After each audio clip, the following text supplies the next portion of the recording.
www.attableek.com, the reviver of Iman. Assalamu ala sayyidil mursaleen wa ala alihi wa sahbihi ajma'in.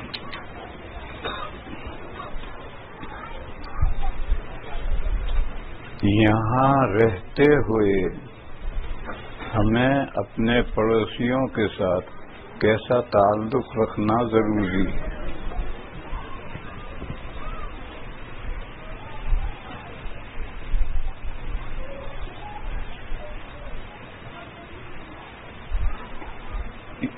اس سوال کا جواب یہاں اور وہاں کا مختلف نہیں ہے. جو وہاں کا جواب ہے وہی یہاں کا جواب ہے، مگر پریشانی یہاں یہ ہے کہ کوئی اپنے نیبر کو جانتا ہی نہیں. مسلمان نیبر ہے تو شاید جانتے ہو، لیکن غیر مسلم نیبر ہے تو اس کو تو کوئی جانتا ہی نہیں، اس کے کوئی حقوق جانتا ہی نہیں. اور یہاں کا معاشرہ ایسا ہے کہ نہ جاننا ہی بہتر ہے. یہاں کا کچھ معاشرہ ہی ایسا ہے کہ نہ جاننا ہی بہتر ہے. بہرحال یہ بھائی پوچھ رہا ہے یہاں، تو یہ سوال یہاں اور وہاں ایک جواب ہے. جو جواب جو ایشیا میں ہمارا اپنے پڑوسیوں کے ساتھ جیسا معاملہ ہوتا ہے یہاں بھی ویسا ہی ہونا چاہیے. مگر اب آپ کے قانون کی جو ٹریڈیشن ہے، رواج ہے، اس کو میں کیا بتا دوں گا اور میرے بتانے سے کیا فائدہ ہوگا؟ اس لیے یہاں تو جو لوگ آپ کرتے ہیں کرتے رہو. باقی اسلام یہ کہتا ہے کہ ساری دنیا میں کہیں بھی نیبر کے ساتھ حسن سلوک کرو، اچھا برتاؤ کرو. دیکھو میں دیوبند میں جہاں رہتا ہوں میں کہیں بھی نکل جاتا ہوں، مہینے کے لیے 2 مہینے کے لیے، مجھے پیچھے گھر کی کوئی فکر نہیں. کیوں؟ سالہ محلہ ہمارا ایک ہی ہے. سارے محلے کے دکھ درد میں ہم شریک ہوتے ہیں تو ہمارے دکھ درد میں وہ شریک ہوتے ہیں. اس لیے ہمیں تو کوئی پریشانی گھر سے نکلنے پر نہیں ہوتی کہ پیچھے کیا ہوگا. پیچھے کچھ بھی نہیں ہوگا، سب رہیں گے. جو پیچھے رہیں وہ رہیں گے، اور کوئی ضرورت پیش آئے گی تو سارا محلہ کھڑا رہتا ان کے لیے. تو اسلام تو اس طرح کا برتاؤ نیبر کے ساتھ چاہتا ہے. مگر اب یہاں کے جو احوال ہیں اس میں کیا بتا دوں آپ کو. کم از کم درجے میں ہمیں کیا اقدامات کرنے ضروری ہیں؟ آپ یہاں آزاد نہیں ہیں، یہاں کے معاشرے کے تابع ہیں. یہاں کے جو معاشرے کے تقاضے ہیں ان تقاضوں کے مطابق چلو. ایشیا کے تقاضوں کے مطابق یہاں چلو گے تو پریشان ہو جاؤ گے. چوری کا الزام لگے گا، میرے گھر میں آیا تھا چورا گیا. ہمارے پڑوس کا حق ادا ہو جائے، یہ سب فضول سوال ہے. یہ سب سوال ایشیا کے ہیں. یہاں کے پڑوس کے احکام یہاں کے ملک کے ٹریڈیشن کے مطابق ہیں، اسی کے مطابق رہو. ہم بدل نہیں سکتے اس کو. اگر کوئی مسلمان پڑوسی ہے تو ٹھیک ہے، اس کے آنا جانا رہ سکتا ہے. لیکن اگر غیر مسلم پڑوسی ہے تو اس کے تو آنا جانا رہ ہی نہیں سکتا ہے. اس لیے اس سوال کا جواب یہ ہے کہ اسلام میں وہاں اور یہاں نیبر کے ایک حقوق ہیں. اب وہاں کے احوال کے اعتبار سے ہم برتتے ہیں، یہاں کے احوال کے اعتبار سے آپ برتتے ہیں.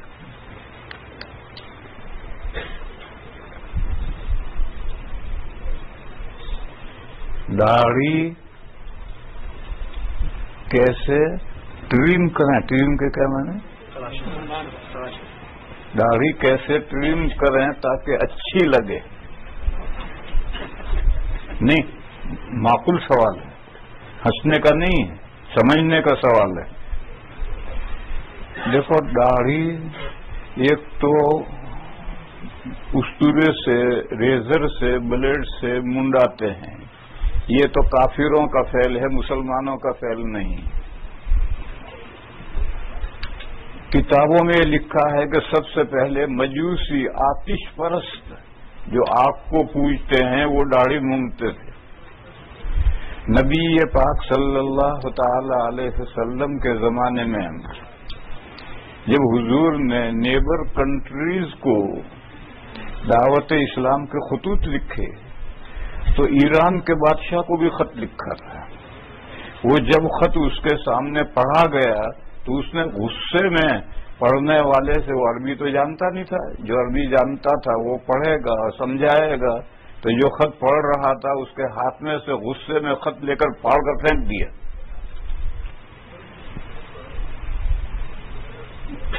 غصہ کیوں آیا تھا؟ وہ کہتے ہیں کھسیانی بلی کھمبا نوچے، بلی کتے سے مقابلہ نہیں کر سکی تو کھمبے کو جا کر نوچتی ہے۔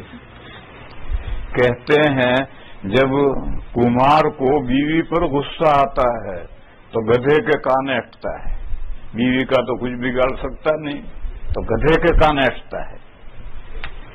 تو 3 واقعے پیش آئے تھے، اس سے وہ بوکھلایا ہوا تھا۔ ایک واقعہ تو یہ پیش آیا تھا کہ بادشاہ نے خود یہ خواب دیکھا تھا، یہ بیداری نہیں ہے، خواب دیکھا تھا کہ اس کے محل کے 14 کنگرے گر گئے۔ یہ تو بڑا گنبد ہے، ڈوم، اور ایک چھوٹے چھوٹے ہوتے ہیں، ان کے چھوٹی چھوٹی گنبدیاں ہوتی ہیں، اس کو کنگرے کہتے ہیں۔ تو اس کے محل کے 14 کنگرے گر گئے، اس کی آنکھ کھل گئی۔ تو اب یہ خواب تو ایسا ہے کہ ویسے ہی آدمی بوکھلا جائے کہ میرا محل کیوں گرا۔ دوسرا واقعہ پیش آیا کہ ایران میں جو آگ تھی جس کو وہ پوجتے تھے، جو 1000 سال سے کنٹینیوس جل رہی تھی، ایک دن اچانک بجھ گئی۔ یہ خواب نہیں ہے، یہ بیداری ہے۔ یہ تو دیکھا تھا جو ان کا مذہبی بڑا پادری تھا، اس نے خواب نہیں دیکھا، مذہبی بڑا پادری تھا جو اس آگ کا ذمہ دار تھا، اس کے معبد میں اچانک آگ بجھ گئی۔ تو اس نے بادشاہ کو اطلاع کی کہ ایسا منحوس واقعہ پیش آیا کہ ہمارا خدا مر گیا، ایک دم بجھ گیا۔ تو یہ تو خارجی واقعہ تھا۔ اور ایک دوسرا خواب ہے، جو فوج کا کمانڈر ان چیف تھا، اس نے یہ خواب دیکھا کہ ایران کی طرف سے گھوڑے اور عرب کی طرف سے اونٹ، وہ اونٹ ان گھوڑوں کو دباتے آ رہے ہیں اور گھوڑے پیچھے ہٹتے چلے جا رہے ہیں۔ آنکھ کھل گئی۔ اس نے یہ خواب بادشاہ کو لکھا، تو وہ مذہبی پادری تھا، اس نے آگ کے بجھنے کا واقعہ لکھا، اس نے یہ خواب لکھا، اور بادشاہ نے خود یہ خواب دیکھا تھا۔ اسی زمانے میں نبی پاک صلی اللہ تعالی علیہ وسلم کا والا نامہ پہنچا، اسلام کی دعوت۔ اس خط میں نبی پاک صلی اللہ علیہ وسلم نے اپنا نام پہلے لکھا تھا اور بادشاہ کا نام پیچھے لکھا تھا۔ اس زمانے کا دستور یہ تھا۔ اور دوسرے بادشاہوں کو جو خطوط لکھے ہیں حضور نے اسی طرح لکھے ہیں، اس کو بھی اسی طرح لکھا۔ اس پر اسے غصہ آیا کہ ہمارا بندہ، ہمارا غلام، ہمارا نوکر، ہماری پبلک اور اپنا نام پہلے لکھتا ہے، ہمارا نام بعد میں۔ دیکھو یہ جو ایران ہے، آج جو ایران ہے وہی ایران ہے۔ پھر ایران میں اور عرب میں، عرب کنٹریز ہیں اور بیچ میں سمندر ہے، خلیج فارس ہے، اور خلیج فارس ادھر عرب آؤ گے تو سب عرب کنٹریز ہیں، ان میں بحرین ہے۔ یہ بحرین ایرانی حکومت کے ماتحت تھا، تو اس نے فوراً بحرین کے گورنر کو حکم بھیجا کہ 2 آدمی بھیجو اور اس بدتمیز کو مدینہ میں سے گرفتار کر کے لا کر ہمارے دربار میں پیش کرے۔ بحرین پر خط آیا، گورنر نے 2 مضبوط آدمی مدینہ بھیج دیے۔ وہاں تو نقشہ ہی کچھ اور تھا، وہاں تو شمع کے پروانے بے شمار تھے، 2 آدمی کیا کسی کو گرفتار کر کے لے جائیں گے۔ جب وہ دونوں، لیکن جب وہ آئے ہیں تو وہ حضور کے پاس حاضر ہوئے ہیں وہ دونوں داڑھی منڈے ہوئے تھے اور مونچھیں ان کی بڑی بڑی تھی. تو حدیث شریف میں ہے کہ نبی پاک صلی اللہ تعالی علیہ وسلم کے سامنے جب آ کر بیٹھے تو حضور کو اتنی کراہیت ہوئی اور اتنی نفرت ہوئی کہ حضور نے چہرہ پھیر لیا اور فرمایا ویلکما من امرکما بہذا، تم دونوں کا ناش ہو، ایسی شکل بنانے کا تم سے کس نے کہا ہے؟ تو انہوں نے کہا امرنا ربنا، ہمارے لارڈ نے ہمیں ایسا شکل کہا ہے. یعنی ہمارے یہاں کا کلچر یہ ہے، ایرانیوں کے یہاں کلچر یہ ہے اور ہمارے بادشاہ کا یہ حکم ہے. اب بھی گورنمنٹ کا قانون ہے. ابھی ماضی قریب تک مصر میں کوئی داڑھی نہیں رکھ سکتا تھا، گورنمنٹ کی طرف سے پابندی تھی. وہاں سے دو بڑے استاد دارالعلوم دیوبند میں مدرس ہو کر آئے تو جب تک دیوبند میں 3-4 سال رہے داڑھی رکھی سب سے باقاعدہ. پھر جب وہ مصر واپس ہوئے تو ایئرپورٹ پہ پہنچنے سے پہلے داڑھی منڈا کر کے ایئرپورٹ پہ داخل ہوئے، کیونکہ وہ داڑھی کے ساتھ مصر میں نہیں اتر سکتے تھے. تو ایسا قانون تھا وہاں کا، اب نہیں رہا. ایسا ترکیہ میں بھی یہ قانون تھا، داڑھی نہیں رکھ سکتے تھے، کوئی عورت نقاب ڈال کر کے سڑک پر نہیں نکل سکتی. اب وہ سب قانون بدل گئے. اب ترکیہ میں داڑھی والے بھی ہیں، عورتیں بھی نقاب کے ساتھ سڑکوں پر گھومتی ہیں. ابھی 1 سال پہلے میں جا کر آیا. تو وہاں کا ایرانیوں کا یہ کلچر تھا. انہوں نے کہا امرنا ربنا، ہمارے لارڈ نے ہمیں یہ حکم دیا ہے کہ ہم ایسی شکل بنائیں. تو حضور نے فرمایا ولکن ربی امرنی باحیاء لحیتی واحفاء شاربی، مگر میرے لارڈ نے، میرے پروردگار نے، میرے پالنہار نے مجھے یہ حکم دیا ہے کہ میں داڑھی چھوڑوں اور مونچھیں زیادہ سے زیادہ کاٹ کر کے پست کروں. میرے رب نے تو مجھے یہ حکم دیا ہے. یہ حدیث ہے. اس حدیث سے معلوم ہوا کہ نبی پاک صلی اللہ تعالی علیہ وسلم کے زمانے میں یہ مجوسی داڑھی منڈاتے تھے. پھر مجوسیوں سے یہ بات آگے بڑھی، ہجڑے منڈانے لگے. ہماری فقہ کی کتابوں میں یہی لکھا ہے کہ حلق اللحیہ فعل المجوس والمخنث. ہماری سب کتابوں میں لکھا ہے کہ داڑھی منڈانا یہ مجوسیوں کا، آتش پرستوں کا طریقہ ہے اور ہجڑوں کا طریقہ ہے. پھر یہ آگے بڑھا تو ہندوؤں میں پہنچ گئے، ہندو منڈانے لگے. پھر آگے بڑھا تو مسلمان یورپ میں اور مسلمانوں میں پہنچ گیا. حالانکہ تمام مذاہب کے بڑے داڑھی والے تھے. یہ جو جویش ہیں یہ موسیٰ علیہ السلام کا فوٹو بناتے ہیں تو بہت شاندار فوٹو بناتے ہیں، داڑھی بہت بہترین، پگڑی باندھ رکھی ہے. یہاں یہ تمہارے وکٹوریا ہے، یہاں وینکوور کے پاس، وہاں انہوں نے موسیٰ علیہ السلام کا وہ پکچر بنا رکھا ہے جو تورات، جو طور پر ان کو اللہ نے نبوت دی تھی، وہ سارا منظر بنا رکھا ہے. ایک چٹان پر موسیٰ علیہ السلام بیٹھے ہیں، چپل پاس میں نکلے ہوئے ہیں، سامنے درخت میں آگ لگ رہی ہے اور تھوڑی تھوڑی دیر کے بعد سائے کا گرتا ہے، دھماکہ ہوتا ہے اور کچھ انگریزی میں بولتے ہیں. میری سمجھ میں تو کچھ آیا ہے نہیں، انگریزی میں نہیں جانتا. میں جا کے دیکھا ہے، میں نے جا کے دیکھو موسیٰ علیہ السلام کی شاندار داڑھی ہے. اسی طریقے پر عیسیٰ علیہ السلام کی تصویریں تو یہ جگہ جگہ بناتے ہیں، سب جگہ پہ عیسیٰ علیہ السلام داڑھی کے ساتھ ہیں. اسی طرح ہندوؤں کے جتنے بڑے سادھو ہیں، بشپ ہیں، بشپ نہیں سادھو ہیں اور سنت ہیں، وہ سب کی داڑھیاں ہیں. مگر ان کے ماننے والے آگے طریقہ چھوڑ کر کے داڑھیاں منڈانے لگے.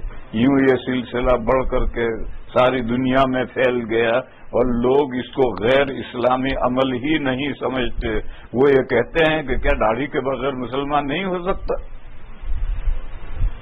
ہو سکتا ہے، جیسے ٹوپی کے بغیر بھی نماز ہوتی ہے.